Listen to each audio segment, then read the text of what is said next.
Bonjour et bienvenue. Aujourd'hui, on va plonger dans un monde invisible mais qui est absolument essentiel à notre existence.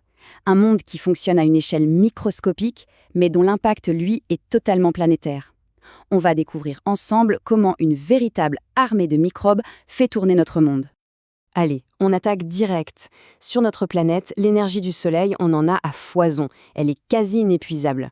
Par contre, les briques chimiques de la vie, vous savez, le carbone, l'azote, eh bien ça, c'est en quantité limitée. Alors la question est simple, comment la vie a-t-elle pu continuer pendant des milliards d'années sans jamais être à court de matériaux? Eh bien, la réponse se trouve dans un gigantesque processus de recyclage permanent. Un recyclage qui est orchestré par les plus petits habitants de la Terre, qui sont en fait les véritables héros de notre histoire. Et les voilà nos héros, ce sont les micro-organismes. Toutes ces bactéries, ces algues, ces champignons, ils forment une immense équipe de nettoyage, mais aussi de construction. Ils décomposent la matière organique morte et la retransforment en nutriments. En gros, ils la remettent dans le circuit pour que de nouvelles vies puissent s'en servir. Sans eux, c'est simple, la planète serait littéralement ensevelie sous ses propres déchets. Ok, mais comment est-ce qu'ils font concrètement? Pour le comprendre, il faut qu'on déchiffre leur mode d'emploi. C'est une sorte de code secret qui définit la stratégie de survie de chaque être vivant sur cette planète. En science, on appelle ça le type trophique. Le mot a l'air un peu compliqué, mais en fait, c'est juste une façon de répondre à 3 questions très simples. D'où vient ton énergie? D'où viennent tes matériaux de construction? Et d'où vient ton carburant? Une fois qu'on a déchiffré ce code, on a la clé pour comprendre comment fonctionne toute la vie sur Terre. Allons-y, ça va aller vite. Première partie du code, la source d'énergie. C'est facile. Soit on est photo, comme les plantes qui, elles, carburent à la lumière du soleil, soit on est chimio, et là, on tire son énergie de réactions chimiques, en mangeant des composés chimiques. Deuxième partie, le carburant, des réactions du métabolisme, ce sont les électrons. S'ils viennent de la roche, des minéraux, de la matière inorganique, on dit litho. S'ils viennent de la matière organique, comme pour nous, c'est organo. Et enfin, les briques de construction, le carbone. Les autos sont autonomes. Ils se construisent eux-mêmes en piochant le CO2 directement dans l'air. Les hétéros, eux, doivent manger d'autres êtres vivants pour récupérer le carbone et se construire.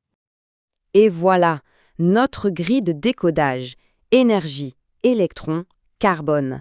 Avec juste ces 3 préfixes, on peut décrire le métier de n'importe quel organisme sur Terre et surtout comprendre son rôle dans les grands cycles planétaires. Alors, assemblons les pièces du puzzle. Prenons une plante. Elle utilise la lumière, photo, elle puise des minéraux du sol comme source d'électrons, litho, et elle utilise le CO2 de l'air pour se construire, auto. Elle est donc une photo-litho-autotrophe. Finalement, c'est logique. Et nous, les animaux, dans tout ça, on est des, attention, accrochez-vous, chimio-organo-hétérotrophes. En clair, ça veut dire qu'on est obligé de manger d'autres organismes vivants pour tout obtenir, notre énergie, notre carburant et nos briques de construction. C'est cette distinction qui est la clé de tout ce qui va suivre. Maintenant qu'on a notre décodeur, on va l'appliquer pour décrypter l'un des moteurs les plus importants de la planète, le fameux cycle du carbone. Voilà la carte globale. Ne vous laissez pas impressionner par tous les chiffres et les flèches, c'est un peu dense, je sais. L'idée ici, c'est juste de voir que le carbone circule absolument partout, entre l'air, les océans, les roches et bien sûr le vivant. C'est un équilibre dynamique constant. Alors le cycle y démarre avec les autotrophes, nos constructeurs. Les plantes bien sûr, mais aussi et surtout le plancton et les cyanobactéries dans les océans.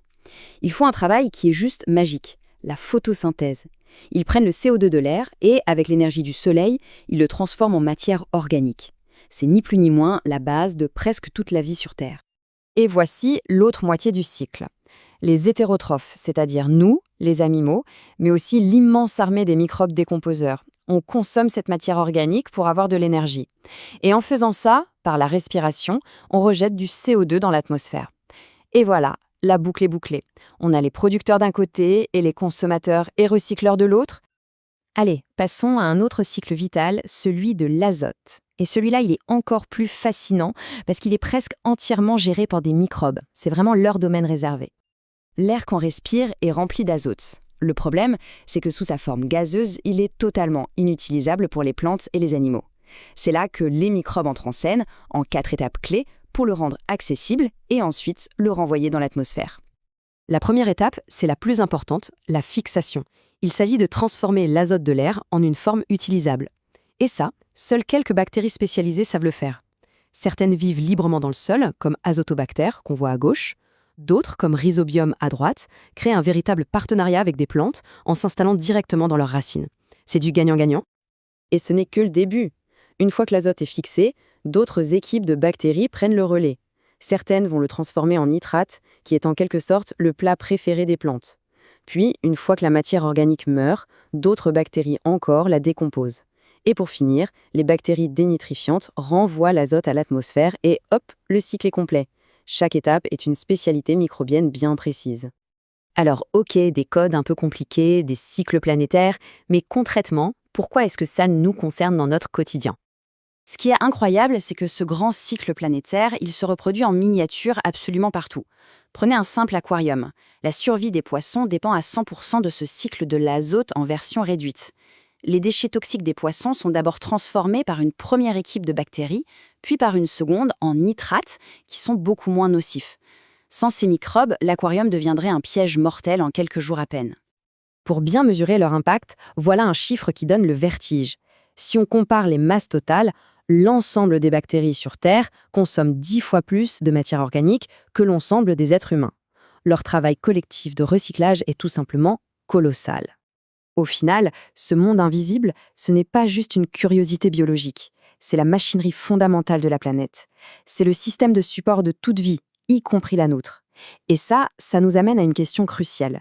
À une époque où nos activités modifient la chimie de l'air, des sols, des océans, comment est-ce qu'on affecte ce moteur microbien dont on dépend tous ?